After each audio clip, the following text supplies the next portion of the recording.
오늘 우리가 살펴볼 이야기는요, 아주 오래된 기도에 관한 건데요. 배신, 죽음, 그리고 그럼에도 불구하고 희망을 이야기하는 그런 기도입니다. 이 모든 게 어디서 시작됐냐면 아주 극적인 한 고대 이야기서부터 출발하거든요. 한번 같이 들어가 보실까요? 자, 화면에 보이는 이 말 한번 보세요. 이스라엘아, 이는 너희를 애굽 땅에서 인도하여 낸 너희의 신이로다. 이게 정말 충격적인 선언이거든요. 바로 이 한 문장이 거대한 배신의 시작을 알리는 신호탄이었습니다. 말 그대로 신성한 약속이 맺어지자마자 완전히 배신당한 겁니다. 이게 바로 이 모든 이야기의 핵심 갈등이죠. 약속이 정말 허무하게 깨져버린 거예요. 근데 이 사건이 얼마나 심각한 건지 알려면 언약이라는 개념을 좀 알아야 돼요. 이게 그냥 종이에 사인하는 그런 계약이 아니에요. 이건 이스라엘이라는 민족의 존재 이유, 그들의 정체성 그 자체였거든요. 이걸 깬다는 건 말 그대로 모든 걸 잃는다는 뜻이었어요. 그러니 이 배신의 대가가 얼마나 컸겠어요. 자, 그럼 이야기의 첫 부분으로 들어가 보죠. 산산조각난 언약. 바로 그 유명한 금송아지 사건이 터진 그 위기의 순간으로 가보겠습니다. 와, 이 말을 좀 보세요. 나를 그냥 두어라. 내가 다 쓸어버리고 너로 새로운 나라를 만들겠다. 이게 그냥 화가 났다는 수준이 아니죠. 이건 경고가 아니라 완전한 끝, 절멸을 선언한 거나 마찬가지였습니다. 정말 모든 게 끝장날 위기였어요. 한민족이 역사에서 그냥 사라져버릴 수도 있는 그런 순간이었죠. 정말 이대로 끝이었을까요? 바로 그때 이야기의 두 번째 막이 오릅니다. 모든 것을 바꾼 간청. 모세라는 단 한 사람이 하나님과 백성 그 사이에 딱 버티고 서는 거죠. 모세의 말이 정말 대단해요. 주의 맹렬한 노를 그치시고 뜻을 돌이켜주세요.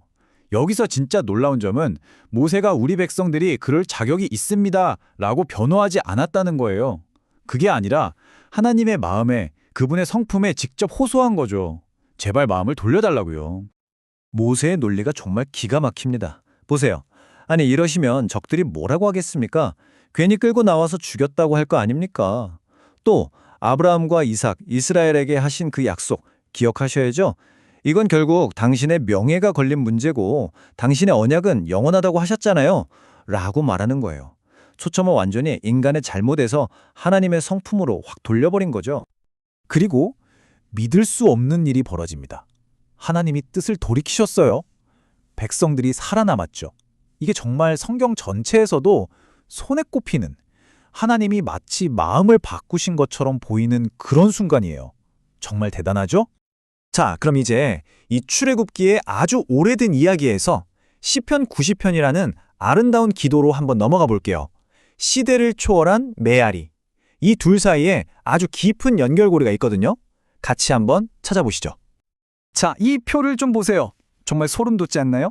출애굽기에서 모세가 주의 진노를 돌이키소서라고 외쳤잖아요. 그런데 시편 90편에서는 여호와여 돌아오소서라고 기도해요.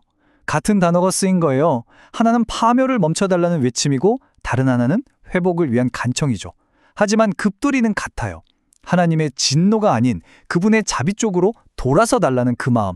이게 시대를 관통해서 흐르고 있는 겁니다. 그러니까 시편 90편은 그냥 아름다운 시 한 편이 아닌 거예요. 이건 뭐랄까?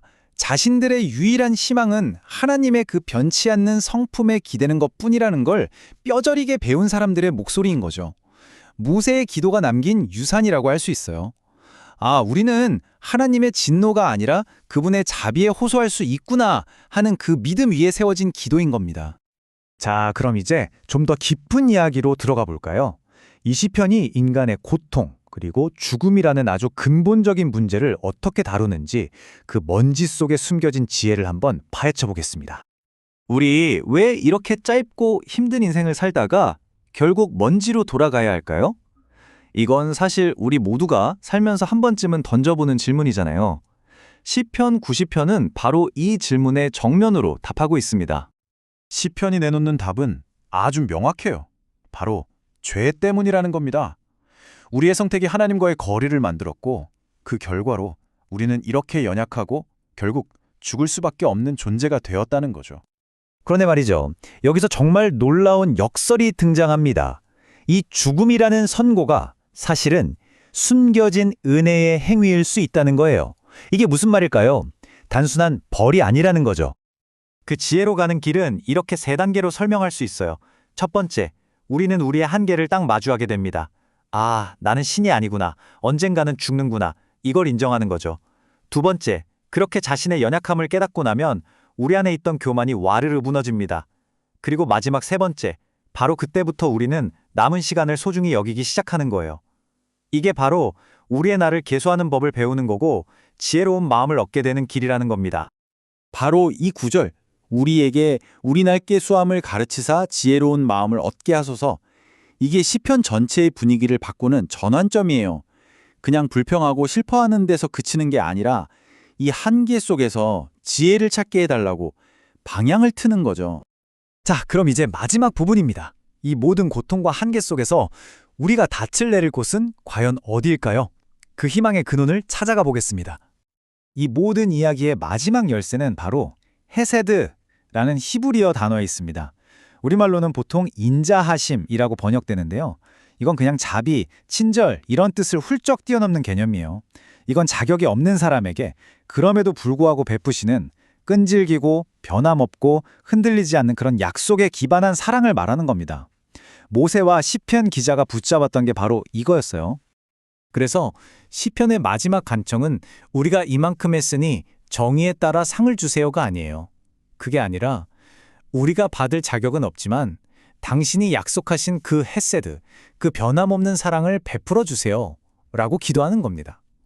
우리가 마땅히 받아야 할 것이 아니라 이미 약속된 것을 구하는 거죠. 그래서 시편은 이렇게 희망으로 끝을 맺습니다.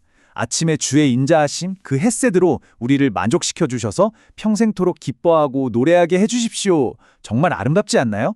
고통이라는 그 긴 밤이 지나고 하나님의 변함없는 사랑이라는 아침이 오기를 바라는 마음으로 마무리되는 겁니다.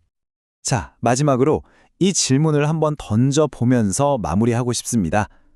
만약 우리의 한계가 지혜를 배우는 교실이라면 오늘 우리가 겪는 연약함은 우리에게 무엇을 가르쳐주고 있을까요? 나의 유한함이, 나의 약함이 그저 슬픔으로 끝나는 게 아니라면 거기서 우리는 어떤 지혜를 얻을 수 있을지 한 번쯤 깊이 생각해 보면 좋겠습니다.